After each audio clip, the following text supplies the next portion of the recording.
Hi, my name is Melissa with Lead with Excellence podcast. Today we have Angela of Saffron Avenue joining us. She is the founder and creative heart behind Saffron Avenue, a graphic design studio for ambitious brands and a template shop for entrepreneurs and artists.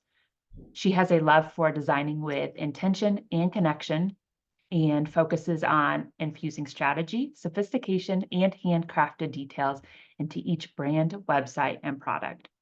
Her mission since 2011 has been to help creative business owners gain clarity and confidence with their brand and website, allowing them to effortlessly grow with design. So, welcome, Angela. I'm excited to have you here and see your face. Thank you. Thank you. I appreciate it. So, you defined excellence as something that takes time, dedication, integrity, and a whole lot of heart. And I'm curious, how do these show up in your day-to-day work? Oh gosh, we're starting in hot with like a good question. I guess, and we literally just kind of hit on this. I think as I was kind of trying to write this in like concise way, I'm not good with my words as much as I am with like my hand, I should say, but as I'm designing every day, because I usually am designing something every day, I think the detail aspect, which comes in play with the time of, creating something, is where the excellence comes out. So the tiniest details to me, slightly yes, perfectionism in like my craft is how yes, and that's like my excellence, and that's how every single day I try to focus on that to make sure that what I'm working on is the best thing I could possibly create. Did I answer the question? I don't Yes, even know. yes. Okay. And also with a time element, it's repetition. Like Mm, you're constantly, so Angela does a great job. If you don't follow her on Instagram, she does a great job of showing behind the scenes and like how she is practicing her craft even on the weekends or in the evenings because it appears that she loves what she does. And so I think that's the part of the time and the excellence is constantly practicing your craft. Do you think that's accurate? yeah, and I think, which I think I also wrote with the excellence thing, like you have to have a really true and like deep passion for something, in my opinion, to be Yeah. like to really excel at it, and really, because that's part of what I do. I just feel like I'm so in love with everything Mhm. and so in love with creativity that like for me, sitting like last night I spent 2 hours while I was like pumping and like watching TV, working on a monogram that I'm like, this is so fun. And like, yes, it probably doesn't need to take 2 hours to create like a few of them with for some people, but for me, it's just being able to really like hone in and like try different things to make sure that what I'm presenting is as much as I can give. You know what I mean? Like Yeah. I put as much as I can into it to make sure it's yeah, perfect, I guess. As I think perfect that as it shows can up be. in your work though, because of like you said, you're passionate about it. And so it's almost a little bit where it's effortless and the Yeah. time disappears because you're Hmm. so just enjoying what you do. Yeah, true. And that's actually funny you say that because there's so many people who are like, can you please teach how to do monograms or teach how do you do these things and create these like patterns and all these things? And I'm like, it comes so naturally to me. So I'm like, I don't know. I really don't know. I'm like, it's just something that my brain figures out. It's the weirdest thing, but it's because it's been years, over what, 12 years, I think, or something Yeah. like that I've been doing it. You mentioned that your purpose is to make the world a more inspiring place through design. And so, in that context, how do you define inspiring? For me and like what I'm doing, it's the minute someone sees either like my Instagram, my blog, my website, portfolio, any graphic that they're kind of like in a trance, and they kind of like, it's a weird, really hard thing to explain, but if you go to someone's site and you're like, you just kind of dive into it and you're like, you just feel that brand. I know that sounds absolutely crazy, but like it makes you feel like the last like semi-custom I dropped, it was like very southern, charming, like everything. And I want you to feel like you're in Charleston walking the streets and like seeing these beautiful colors and patterns and like living it almost. So that's kind of like where I feel like I want people to just be inspired to like either create, inspired to like be happier, inspired to even like work on their own brand, to like make things cohesive. Just like to make it is a weird thing, but I'm like literally just to inspire people to be happy, I guess, to smile Yeah, and like love to it. feel that beauty, I guess, if that's the right word. That's exactly what I was thinking as you were describing it. Like it captures you and moves you. And that Hmm. is the essence of beauty. Yeah, Like it it draws you moves you. in, Hmm. and it's an intrinsic thing of where it resonates with you, just Hmm. like goodness. Yeah. One of our listeners is curious, what inspires your work? And then what practices do you have to recharge and fill up your creative vessel? Okay. They actually go hand in hand, I think. So things that inspire me typically, like I said, even when I do like semi-customs or when I work on custom brands or websites, anything like that, it's going out and like usually it's Pinterest, to be honest. It's like, or it's a show or a movie as well, because sometimes I get inspired like that. But it's normally I find something on Pinterest and I'm like, ooh, and it inspires me. So it's like it gives me that feeling of like, ooh, it's looks like, the beaches of Capri, or if there's beaches on Capri, I think there is. I have no idea. But you know what I mean, like Santorini or something like that. And I get inspired, and then I start to search more, and then I get more inspired. So I'm like, ooh, there's a beautiful texture, and then a pattern, and then all these different things. And that at the same time, although it's creating for someone else, it's filling my cup because that's what makes me happy is being able to create something that like came from one little photo or one pattern or one font that I saw that then like morphs into something really a lot bigger.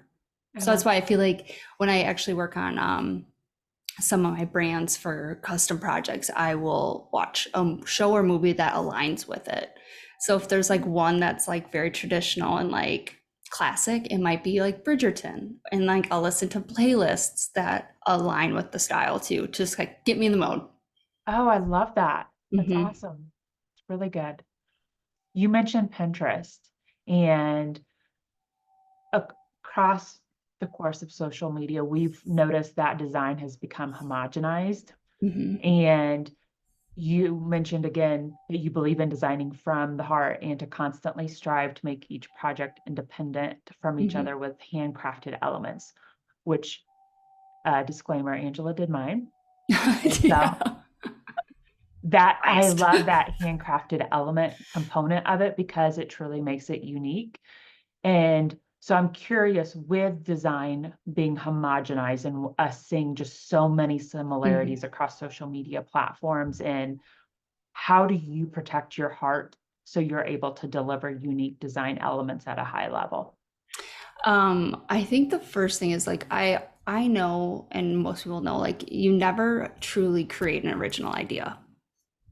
Everything stems from something. It's how you take that idea and adapt it and transform it into your own thing. So even like doing your crest that we were doing, obviously yours was more custom. Let's be, you know what I mean? Like I literally drew it all from scratch, like did all the different parts of it. But like creating that, we've seen crests before, but Yeah. nothing exactly like that. And with that, Pinterest is always evolving. There's always new inspiration. However, it's like because of that, I never, I guess let me say, try on like Instagram and other social platforms to stay in my lane. I usually will not follow other designers. I'll be really conscious of like who I'm interacting with for what I'm seeing, even on the Yeah. explore feed and stuff like that, because I don't want to, which happens a lot, especially in my industry, see something, not realize you see it, start working on a project, and like that comes to mind. Mhm. Typically it won't look identical, but like that's my fear is of that copying thing. And of course, the more things I do, it's inevitable that there's gonna be similarities to other designers. It's just kind of the nature of the beast. It's Right. trends, it's all those things, fonts, you name it. But my big thing is just making sure I kind of stay in my, I've always kept my head down in that sense because I don't want to see what other designers are really creating because I don't want to ever get in that weird limbo of like, is this too similar? Right. No, Yeah. I agree with that 100%. I do something similar because I read or Someone had shared a while ago that you don't want to be a parrot of somebody else Hmm. where you're repeating the same thing. And I think especially like even in my Yeah. field, like Hmm. I want to make sure that it's coming from my experiences and my point of view and all of that. So I love that Exactly. you do something similar. How do you continue to push the limits? You sort of alluded to this earlier when you were saying just how you like to design and what inspires you, and that you take one element and go to all these other places, and it almost sounds like it's a challenge for you. Hmm. Yeah. So how do you continue to do that? Yeah, it is a challenge, and I think I like that because I mean, who doesn't love a challenge? Like, nothing should, okay, in my opinion, nothing should really come easy. Yeah. Because I feel like also when something's hard and you work hard for it, there's a better reward. You know what I mean? Of course, Yeah. there's a better failure too, like it or hurts more if you fail. But there's a beauty in that as well. However, I think for me, oh my God, I just lost my train of thought. What was the question again? How do you continue to push the limits? And That's you're right. talking about challenges. Yes. So with that, I feel like even with every single thing I've created, so I've had like my workbooks, I did digital brushes. I've always tried to find something that I feel like is lacking in the industry. So this stems back through the last decade too of like I bought the iPad Pro when it first came out. No one had digital brushes. This was a whole new concept. But then I started doing it and people started asking. So I'm like, well, I'll sell them. And then that got super popular. So I'm like, I'm going to quit doing that for a while.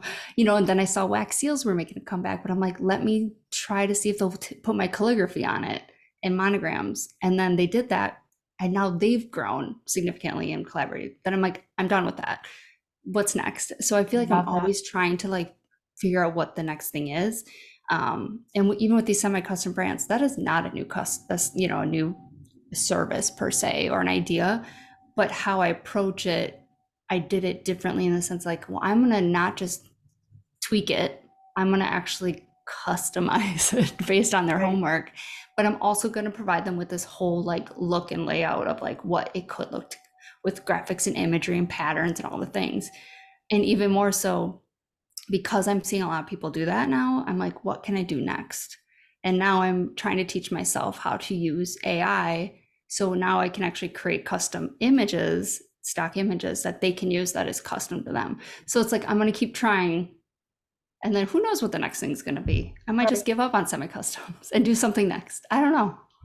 I love that because that's really important in a small business that you are looking at how you can differentiate yourself within the industry and And never to especially like, within the creative sphere. yeah, and just to never stop thinking about what's next in a way. As Yeah. we're, you know what I mean? Like, you can't get really comfortable. Not That's right part of, now, not with everything. yeah. I think that's part of creativity is being Mhm. visionary. Yeah, exactly. There's a listener that is curious, what projects energize you the most? Or are you most enthusiastic about? As I've said it like 14 times already, my semi customs. Sorry, I just heard my No, it's fine. my semi-customs. I think it's the reason why it's so selfish. And I said this in one of my other podcasts, but I'm like, I love it so much because I get to design for myself. I get to create whatever that vision and that style is, and then I get to then customize it for people's other, like yours was totally different, like the different look and everything like that. You're good. Sorry, I know you're like live. No. So yeah, I think that's why I'm so energized by it because I get to decide. So for example, it's going to be summer soon. Well, Mhm. okay, spring, but it's really nice here, so it's basically almost summer. I know my next one, it's going to be very colorful or very like blue, you know what I mean, light and airy, because I feel like that's what's going to energize me most because it gets me excited too. And to your point about the semi-custom brands, what I have appreciated when you share those is that you can have like a classic semi-custom brand presented as the Mhm. package, but then if someone purchases it, then you can completely tweak it to something Art Deco or Yeah. retro using Hmm. the same framework or concept, but Yep. then making it theirs. And It's crazy. that ability, yeah, that ability is awesome to see like the transition. Hmm. You had just mentioned AI, which I am glad that you mentioned because it's a perfect setup for my question of How have you thought about how your business will evolve with technology? Yeah, that's a big one. My husband actually brings this up a lot because he's so scared that he's like, "Are you gonna have a career for much longer?" And I'm like, yes. I think I've made it a point that I'm valuable enough to people that my hand elements, like my heart, is Yes. what will attract people versus AI. And I do think of all creatives, I think what I do, obviously people can get logos done by AI, but like you can't, I don't think you can really dive into everything I do with AI, the whole complete package per se. However, I am really aware of what and how I can possibly use it in my career to, and I didn't know for the longest time. I'm like, how can I use Chat GPT to like write my social posts? And I hated it. I actually hated it. And that's just not who I am. So I'm like, I don't really understand how that works. But I know I need to learn it. So I'm like, was trying to figure it out. And then of course there's AI and like the system. So with like ClickUp, I can use it. And like, so I'm trying to learn those things. And then I just, in the last 2 weeks, realized Midjourney, which is a graphic based AI, and how kind of amazing it can be if you do it right, which is really hard to do sometimes because they cannot figure out hands and legs and stuff like that on people. Um, but I just realized like that's one way I feel like I can get to a place of, I'm going to say this in, I have a love-hate relationship with Midjourney. I love it because it's going to give me that opportunity to work with clients and create something unique for them. So example, instead of them going to a stock site and downloading a stock image, I want to be able to create them for them so no one else will have it. On the flip side, it's actually really disheartening to see photographers' work and style being replicated by AI. Mhm. So you can reference Slim Aarons, you can reference certain photographers, and it'll create that same style. And it kind of breaks my heart. And also, you can create patterns and beautiful floral illustrations. And it, again, breaks my heart because I've done watercolor, I've done really intense paintings, and there's so much work, and it's taking that away. And it kind of, it's sad. But I also know I need to use it. So it's like a weird, Yeah. I don't know. It's a weird feeling. I'm not gonna lie. It's just weird. It's definitely this space where there is a lot of conflicting Hmm. points of view ethically, morally, Yeah. Hmm. business-wise, because it also there's a lot of infringement on copyright Hmm. because of how it's sourcing information to then Yep. put together the output, whether it's words or whether it's a form of media. It's a unknown space, and I think that's why there's a lot of questions, a lot of hesitancy about it, a lot of pushback. Yeah, Yeah. It's just, something.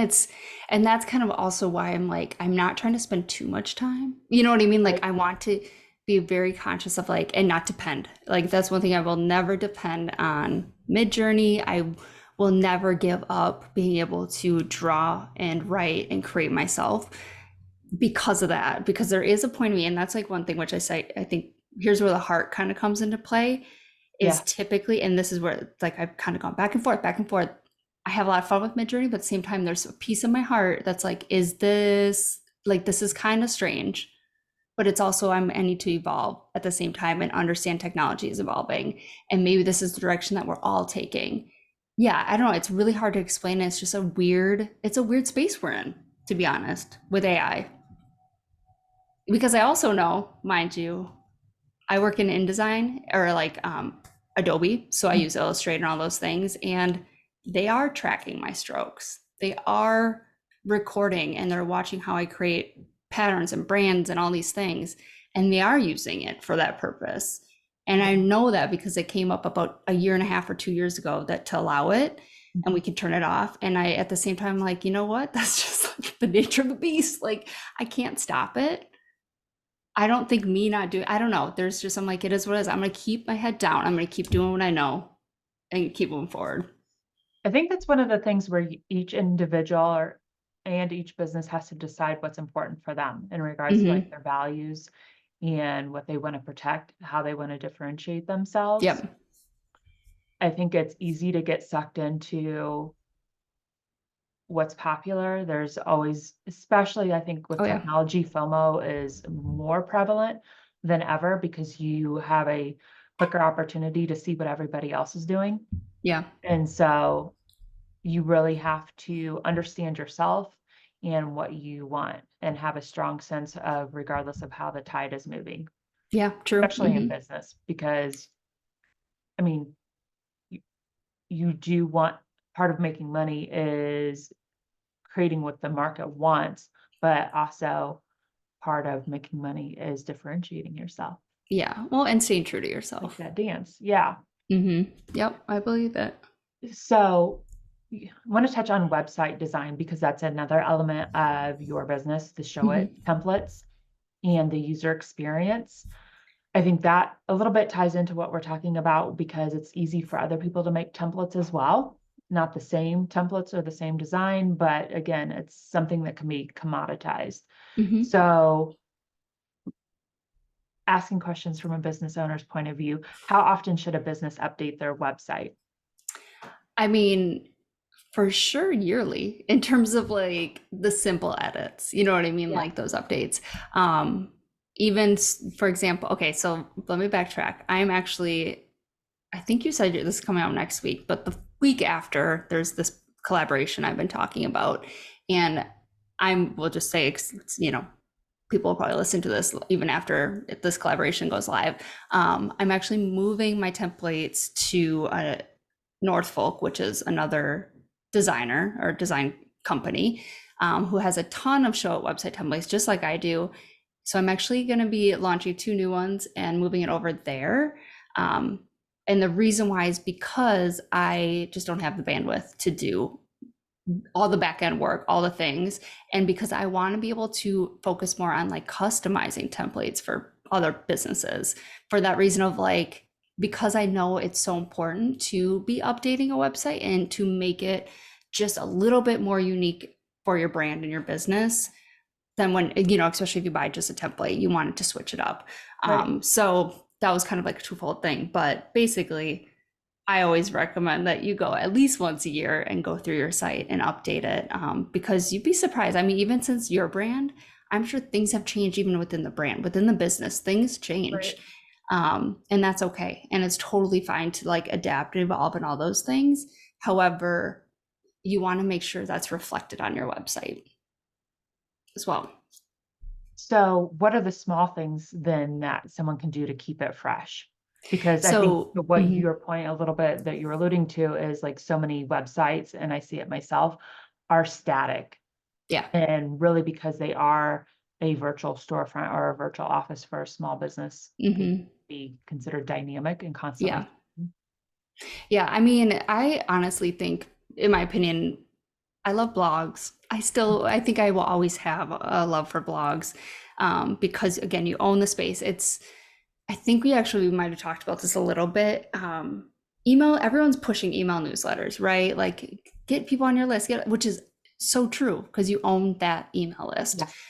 But my biggest pet peeve is that you work on a really great email and then it's like gone forever. I feel right. I feel like they write it and then you're just like, bye, and you just never see it again. And that's where I'm like, why aren't people pushing and putting more of that great content on blogs, even for your own reference and for growth and to look back on? Because, and with that being said, I feel like that's what makes websites also more interesting is that people always go back them because they know it's being updated. And yes, blogs can be heavy, like it's a lot of work to maintain. I get that Mhm. because you have to write and do all the things. But it's same with like a podcast. It's constantly it's something out there that it's going to be always updating on your website that Right. I think is perfect because people always want to go back. I agree. I think also too, like reframing that for other people to consider is it's like fresh merchandise. Like Yeah. you go to a store to see like what's new that season. Seasonal. Well, Yep. with fast fashion, it's more than seasons, but True. I Oh my mean, goodness. same thing of Yes. like, again, it's a resource for you to go to find out what's new. And I think Yes. whether you're service-based and you're providing like information, and hmm so keeping that in new information, or whether you are more in the creative, and so it's a portfolio and adding Yeah. images or media. hmm And especially, so yeah, and like creative field, updating your, oh my gosh, I say this knowing my portfolio has been updated in years. Um, don't look. Look on my like blog for any updates. Anyway, I do think for creative industry, yes, portfolio is super important. But again, if they're blogging, that's great too. Doing Instagram feeds are awesome. And then for other businesses, it's like a resource page sometimes is like super valuable because that's something you can constantly update. Be like, here's the latest podcast I was on, or here's the latest like workbook or course that I love, and update. You know what I mean? So like those resources page or like the tools, like these are the main tools, and like, oh, Azura's a new, software management or something like Right. that can constantly be updated and people can go to it and look. So it's kind of, I mean, that's the beauty of having a website. You can do what you want. And it has a positive impact on the search engine optimization Of as well, course, because it which is shows that huge. you're active. That's huge. What are common user experience points to us? It's UX, but user experience points to watch out for when building a website. I know one of the things is like thumbs, like, so if it's on a mobile device, making Oh sure like gosh. that buttons or the hamburger menu Yeah. is I within mean, dexterity. mobile is a whole different thing, as we know, because let me just say this right now, because it's my biggest pet peeve is on mobile is when you like click on someone's like Instagram link or to go to their website and it has a pop-up that is so big or the X is missing or it's hidden or it's like underneath somewhere. I cannot tell you how many times I've done this and I'm like, I close out and I never go back. Like I just don't go back to the website because it's literally there's some sort of pop-up that's ruining my experience, which is such a big deal. So yes, online, that's like one thing. I'm like, always check your mobile to make sure your hamburger is dropping down, that you can X out of everything very easily, very quickly, because that's gonna kick people off real fast. For actual like websites, if like you're going online, like on your computer, I want to say like I don't know if this is more like user experience, but just being really clear with the navigation is huge. So I always say like really think about, and there's a reason I think we could like Hotjar, like heat maps, like test your site to see what people are clicking on and look back on it because you want to see where people are falling off and what they're clicking on and what they're clicking on that's not even a button is important too. Yeah. Because I think that's one thing is that some people like overwhelm their navigation and people don't know what to do. They're like, where am I clicking? Like, which one should I start with? Where should I go first? Um, Sometimes people use weird words for things, even like say hello. I mean, we get that's a contact, but some people might not get what that Yeah. means. So being very clear, like services, portfolio, contact, about, and not like other crazy kind of words, which I think is a kind of a big deal. You're completely right. There's the phrase of clear over clever Yeah. in regards to like copy and website design. I think hmm that Donald Miller has said that, Yeah. and it's easy to fall for. I've done Yeah. that where And you I want to be also, cute. yeah, which is true. I mean, I think we Vision. all went through it because you want to stand out and like be different. But then Yeah. when it comes back to it, like just, you know, be clear. And of course, user experience. And I mean, there's a whole another world of user experience that is just it's a lot of work. It really is because you just need to really know your audience. But even with just like the visual side of things, just making sure your font sizes are the appropriate size, which I think I didn't we talk about this? 'Cause I'm Yes, like, can you make because yours you told me bigger? on Instagram, like, Yes. I can't read your small I type. can't read it. I'm too like my eyes are too terrible. Um, from that point on like websites and making sure like the color is great. So For in the terms like make contrast. sure, yeah, the text is really dark. Dark black, like dark sites or backgrounds that are black or just dark in general with white text or light text is really hard on the eyes. So like to be conscious of that and use it sparingly just because it really depends, of course, on your market as well. So Mhm. for someone who is marketing to more like 30 plus year olds in my industry too, it's like I need to be conscious and aware of those things because eyes are getting worse, especially as we stare at screens more. So I think that and just the amount of copy is really big one too, just to really be concise. For someone like me who doesn't like to read a lot, you want to grab them. But that's a whole nother, topic with I copywriting. agree. So two things I want to touch on real quickly for anyone that's not familiar with the hamburger icon. It's Oh the yeah. three lines that you see in typically the top left or top right-hand corner of a screen when you're on your mobile device visiting a website, and it's then opens up the menus. It's a little hamburger. Yes. But you made a great point about the pop-ups and how sometimes like the closeout is hidden, and that's like a dark marketing tactic. And I'm yeah, there's a lot of that's what it's called, and there's a lot of different ways that are utilized for that. But on the flip side, what are simple ways that small businesses can build trust through their website? Mhm. That's something that you'd mentioned that was important, the trust factor, and I think that it's critical moving into this new phase of technology. Yeah. I mean, obviously sharing your experience is a big one, as we say. But this was actually a pretty big, I don't use I asked on threads. I said there's this thing called faceless accounts that are Mhm, trending right now. mhm. And I think some people who didn't know what that was, they're like, well, I'm like a faceless account. That's totally fine. I'm like, no, no, no. Faceless accounts are literally like MLM, I'm pretty sure, like marketing MMRR, master resale rights courses, I think it is. Multi-level marketing for Multi-level them. market, and then there's MRR, which is like buying courses and reselling it. Basically the same thing. Yeah, but so these Instagrammers can buy these rights, sell it, and create an Instagram account, and it's all faceless. And me personally, struggle with that because I feel like I do think there's so much value in showing who you are. Mhm. But this being said, it depends on your industry, I think, and it depends on what you're offering. So for a coach or something like that, like I personally, for trust building, I need to hear them. I need to see their face because that is how you can build like that communication as well, Right. and that value trust. Obviously, for me, I don't know how important my face is being on my website because my work usually kind of shows that. But for me, building trust is actually seeing that kind of behind the scenes and seeing how I'm doing it and then seeing it come to light. So that's, I think, just a big one is just personal. This does not mean it's like the way to do it, but I do think having good photos and showing your personality and showing your face and being authentic in that way is important, and it does build trust. I think to your point about what you were saying, showing behind the scenes for the design, it adds to the credibility factor. And the credibility, yeah. To present the end result, but how did you get there? Mm-hmm. And like you're showing like that you're mastering the skill and doing it yourself.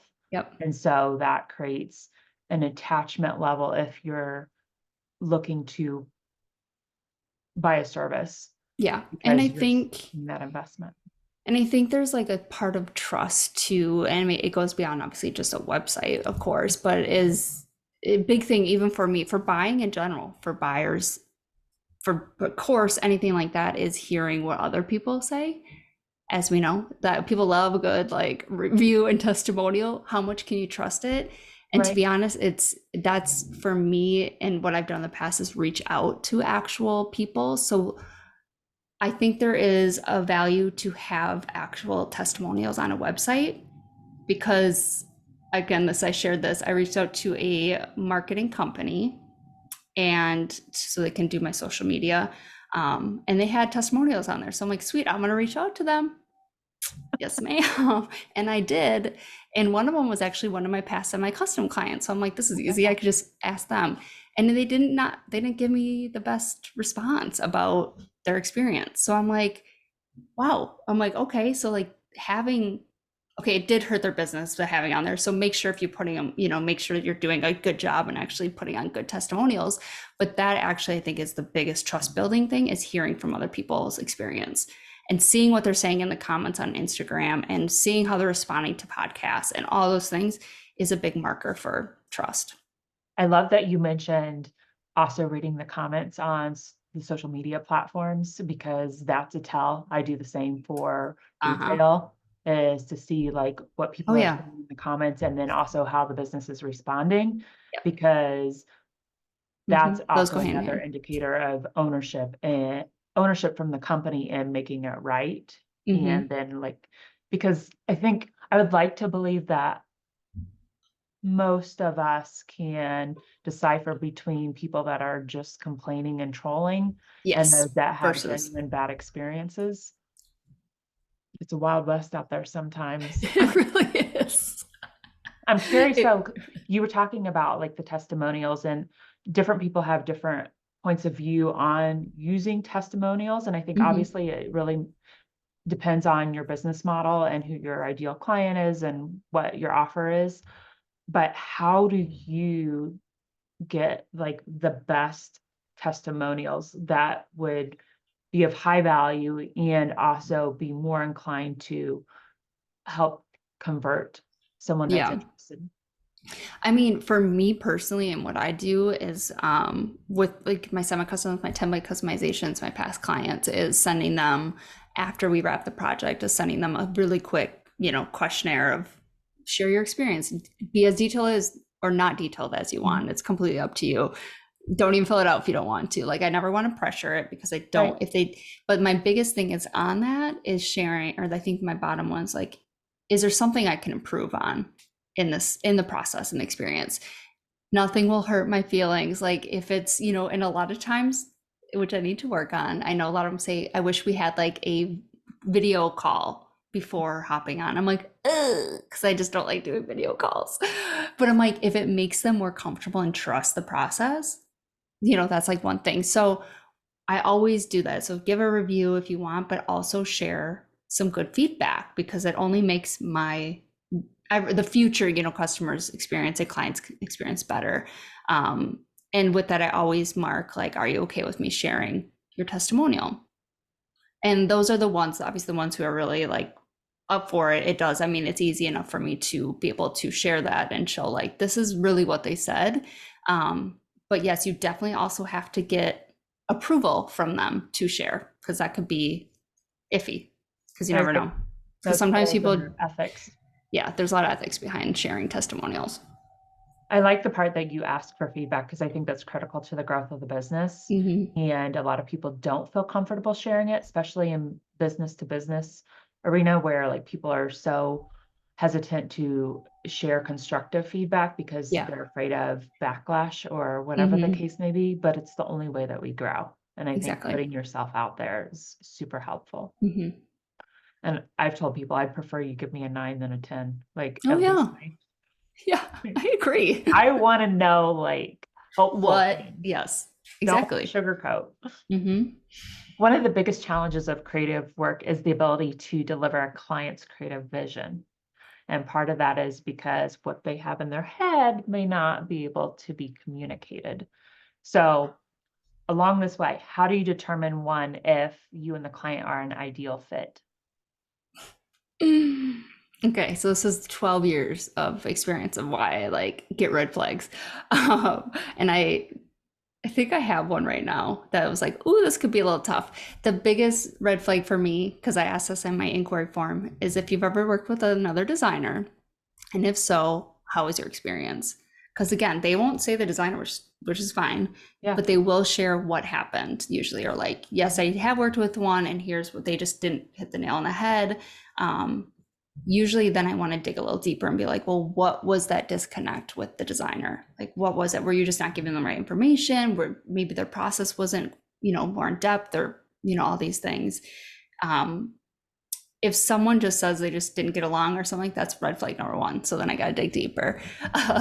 And then it's seeing, usually I will always ask for like inspiration. So I'm like, give me like 5 words that describe your brand and your business. And if they're really struggling with that, that's like red flag number two, that they're not to that point yet. They just don't know Right. what their vision, like everything is. And then if I actually do see their homework and inspiration, and it's just all over the place, I know there's no way I'm going to get from A to Z with them and be happy. Because typically, if someone, in my experience in the past Yeah. decade, if someone is all over the place, they just don't know what they want until they see it. And those people who see it, they need to see 6 different things. And it just doesn't work out. And sometimes what they sent me in the first go is totally different what they want by the end. So it's just like, I can't handle it. No, those are great. And that's not, think for like a business that's listening, it has more to do with like you just need more time to refine what you want. And be under like decisiveness is Yes, huge. You have to be able to know what, like, say yes and no, and like really be decisive with and confident in your decision with it.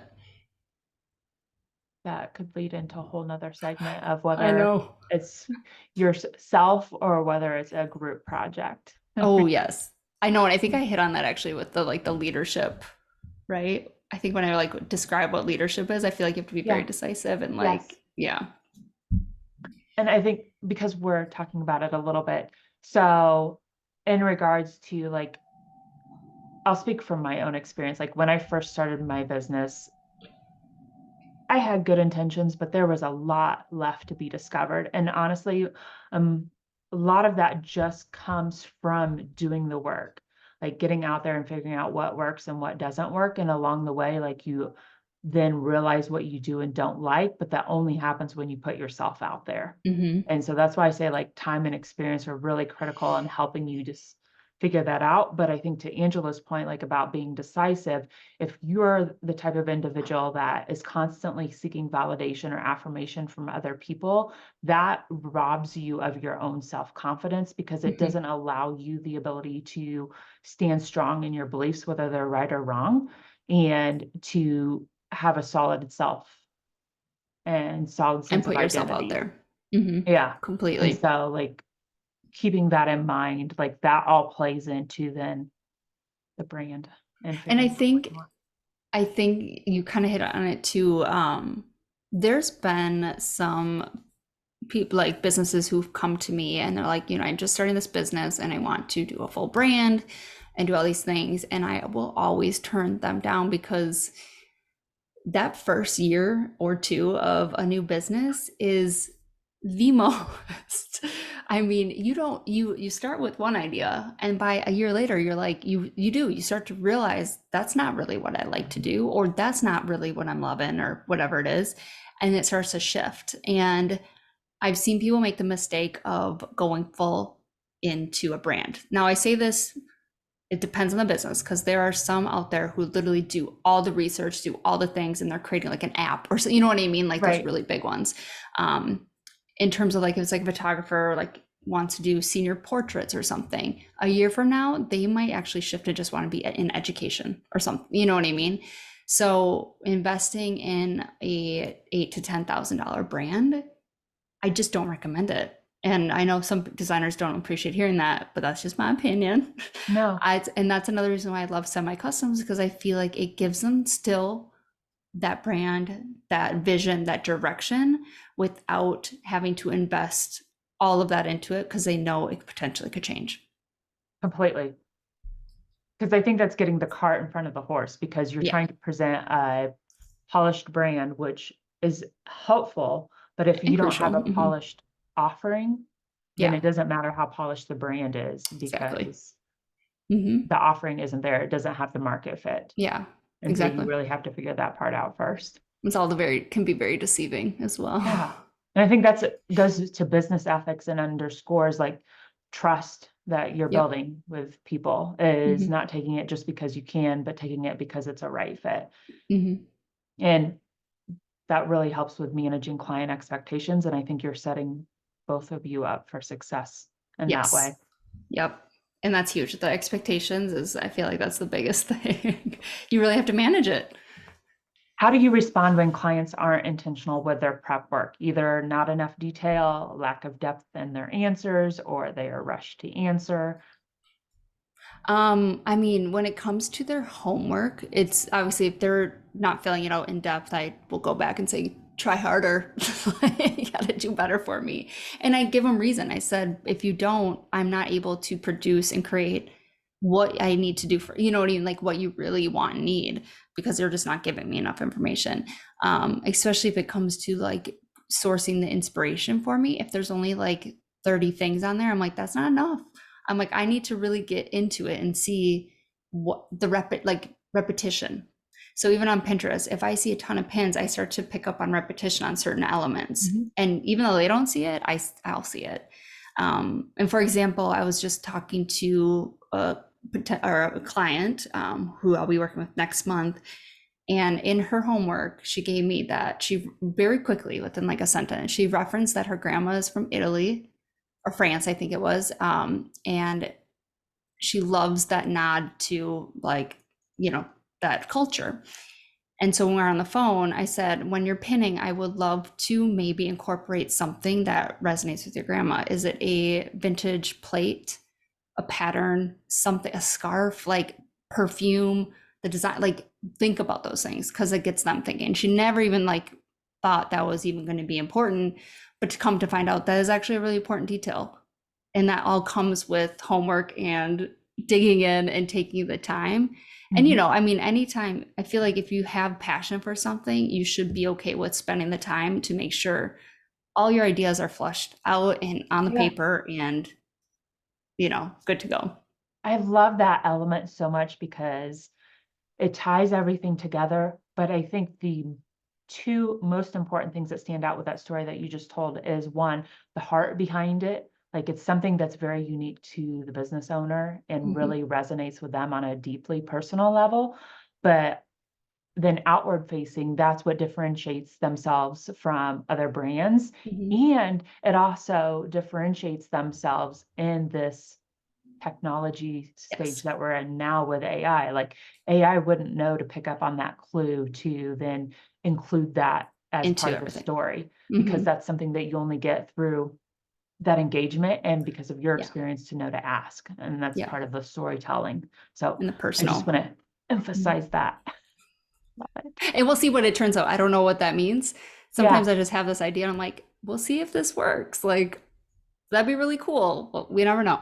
Yeah. No, I love it. That's part of the process. Mm-hmm. What can founders do to get the most out of their design experience? I know we talked about being fully intentional in the homework. Are there other pieces I or mean, I think looking back on just our conversation, I think a lot of it is kind of like keep your head down, like not comparing, as we talked about, and like seeing what other people in your industry, in whatever, field you're in, is not comparing to them and looking at them and being like, I like what they're doing. yeah, Never do what you like someone else is doing, pretty much. Like that's just 101, I feel like. So I think that part is one aspect. I think is taking time and being really intentional with like understanding who you are, your values, your core beliefs. That story part of it, that heart part of it is going to be really important to understand and like to know what makes you unique as well in the offering. So I think it all kind of goes hand in hand. strong sense of self, knowing who you Yeah. are. How can founders protect the value of their brand? And what I mean by value is like what's encouraged of consistency in use of logo or color or size elements, things of that nature. But just in general, I think we get how do they protect the value of their brand? Ooh, that's a good question. I mean, so are you kind of referencing, like you said, like more like to be used through website, socials, like that aspect of it, So or the actual service aspect of I'm their talking brand? about the visual asset. So they're Okay. paying like $8,000, $10,000 for, let's Mm-hmm. say, a full custom brand. Yep. And let's say in 10, 15 years, they want to sell the business. Mm-hmm. The brand and the visual component of it is Through an it. Yep. asset, Mm-hmm. but it's only worth the amount that they protected it. Yeah. I So, mean, I think that's kind of, again, like if we're going to use that example, so mhm. let's say like 10 years from now, right? Um, I think there is a lot to say about small edits. And I don't know, we might have touched on this too, but like being able to grow with your brand is really Mhm. big.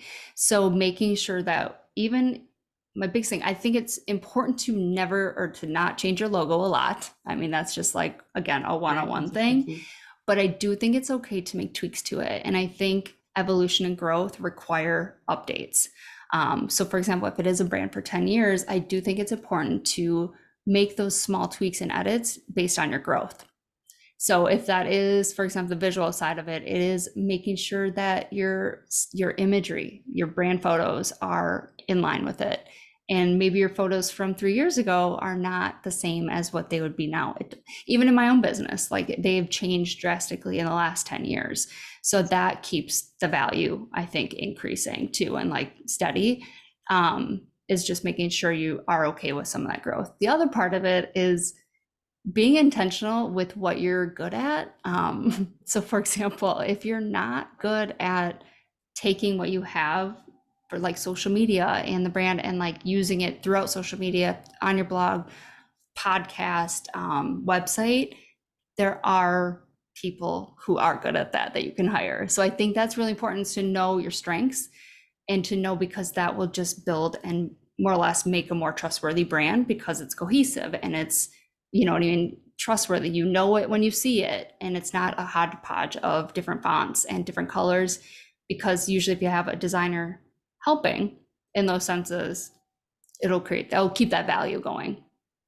Does that also connect then to continuity where, Yeah. so let's say Coca-Cola, we've all Mm-hmm. know like major brands, like their logos have evolved over a century, Yep.